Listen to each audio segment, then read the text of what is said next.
Channel को like और subscribe कर लें और जल्दी सभी क्वेश्चन आंसर का रिवीजन करते हैं। आइए चलते हैं। वर्तमान में आधुनिकीकरण के ऐतिहासिक एवं तुलनात्मक अध्ययन में कौन सा दृष्टिकोण एक वरदान साबित हुआ है? उद्विकासवादी दृष्टिकोण। किसका मत है कि उद्विकास का कोई एक ही क्रम न होकर अनेक क्रम है? बहुरेखीय उद्विकासवादियों का। स्पेंसर का कौन सा ग्रंथ 10 भागों में है? समन्वयात्मक दर्शन। सामाजिक उद्विकास का सिद्धांत किसके उद्विकासवाद पर आधारित है? डार्विन के उद्विकासवाद पर।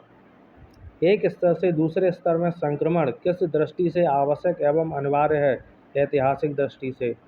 स्पेंसर का यह सिद्धांत कल्पनावादी है। कौन सा? राज्य का सिद्धांत।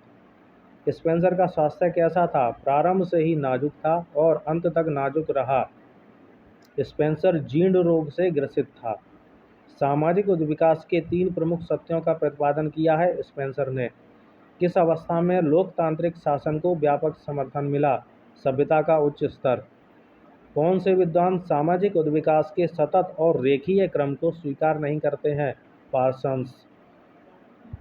समाज और शरीर सावयव में कितनी समानताएं पाई जाती हैं? अनेक समानताएं।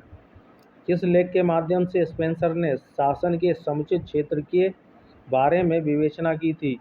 1842 में प्रकाशित the proper sphere of government, यानी कि सरकार का समुचित कार्यक्षेत्र। किसके परिणाम स्वरूप सैनिकवाद का जन्म और विकास होता है? संघर्ष के कारण।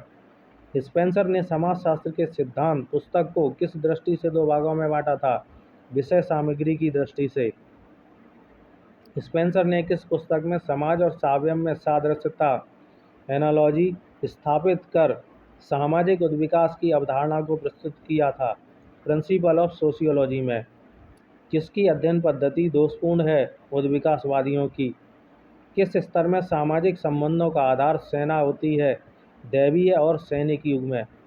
किस स्तर में विजय प्राप्त करना समाज का स्थायी उद्देश्य होता है? दैवीय और सैनिक युग में। किस स्तर में सामाजिक संबंधों का आधार सेना होती है तथा विजय प्राप्त करना ही समाज का स्थायी उद्देश्य होता है? दैवीय और सैनिक युग में। कॉम्ट ने बताया था। एक कोष्ठ का मानव शिशु के रूप में परिवर्तित हो जाना क्या कहलाता है? उद्विकास। किसके अनुसार प्राकृतिक नियम अचल होते हैं? कॉम्टे। किसने समाज के लिए सहयोग को आवश्यक माना है? स्पेंसर ने। ब्रह्मांड में हो रहे निरंतर परिवर्तन का क्या परिणाम होता है? फिर भी संतुलन बना रहता है, संतुलन बिगड़ता नहीं है। किस युग में उद्योगों का विकास होने लगता है? किंतु इस युग में समाज पूरी तरह से ना तो सैनिक होता है और न औद्योगिक, तात्विक और न्यायिक युग में। कॉम्ट ने बताया। हर्बर्ट स्पेंसर के पिता विलियम जॉर्ज स्पेंसर में विरोध का भाव कैसा था? विरोध का भाव काफी था, यानी अधिक था। उद्विकासीय दृष्टिकोण ने किसको एक निश्चित प्रारूप प्रदान किया है? मानव और समाज को। मनुष्य को कौन साथी बना देता है? आवश्यकताएं। उद्विकास किसे कहते हैं? जब किसी वस्तु के गुण, ढांचे व कार्य में एक निश्चित दिशा की ओर निरंतर परिवर्तन हो तो उसे हम उद्विकास कहते हैं। किसने लिखा है कि स्पेंसर का स्थान इतिहास के महानतम दर्शन निर्माताओं में है? मेज ने। संरचनात्मक प्रकार्यवाद के समर्थक तथा आधुनिकीकरण के ऐतिहासिक सिद्धांतों के प्रणेता अक्सर किसके संदर्भ ढांचे का प्रयोग करते हैं? उद्विकासीय संदर्भ ढांचे का। सामाजिक उद्विकास में सहायक कुछ द्वितीयक तत्वों का विवेचन किसने किया है? स्पेंसर ने। स्पेंसर के अनुसार राज्य का संचालन किस आधार पर होता है? जागरूकता के आधार पर। किन समाजशास्त्रियों ने विशेष रूप से उद्विकासीय संदर्भ संरचना का प्रयोग बिना इसका नाम लिए किया है? विशेष रूप से आधुनिकीकरण के सिद्धांत के प्रतिपादकों ने। किसके अनुसार समाज में परिवर्तन की व्यवस्थित व्याख्या के लिए उद्विकासीय दृष्टिकोण का प्रयोग अति आवश्यक है? आइजनस्टैड। ये आइजनस्टैड कहाँ के समाजशास्त्री थे? इजराइल के। स्पेंसर के अनुसार ब्रह्मांड के 3 आधारभूत तत्वों का मूल कारण क्या है? शक्ति। किस अवस्था में मानव ने लोहे से अनेक नोकदार एवं तीखे हथियार तथा औजारों का निर्माण किया? बर्बर अवस्था का उच्च स्तर।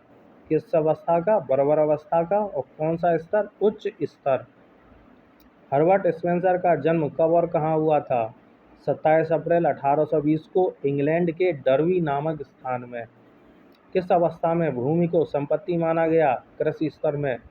स्पेंसर के समाज का सावेवी सिद्धांत या सामाजिक साम्यवाद का सिद्धांत को कितने भागों में विभाजित किया जा सकता है? 3 भागों में। व्यक्ति और समाज, व्यक्ति और समाज की समानताएं, व्यक्ति और समाज में भिन्नताएं। स्पेंसर के ब्रह्मांड के उद्विकास से संबंधित कितने आधारभूत तत्व हैं? 3।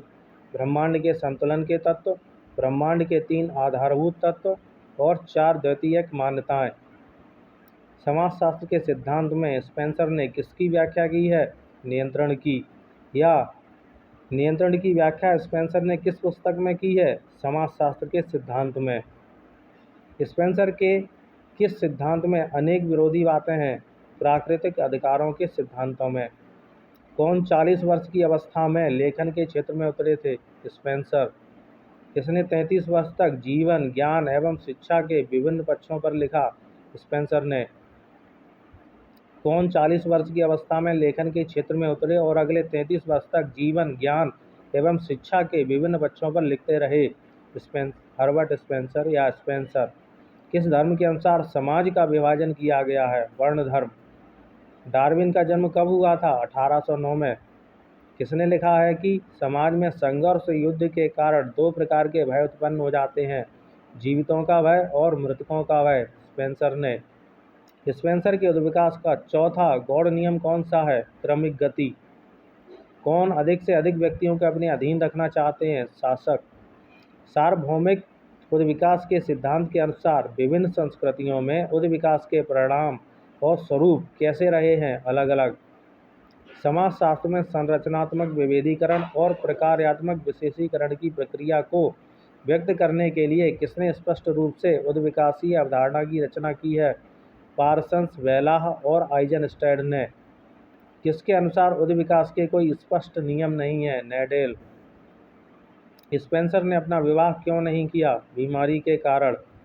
किसने अपनी पुस्तक सोशल एंड कल्चरल डायनामिक्स में सामाजिक उद्विकास को उतार चढ़ाव के रूप में घड़ी के पेंडुलम की भांति एक स्थिति से दूसरी स्थिति के बीच गुजरता हुआ माना है?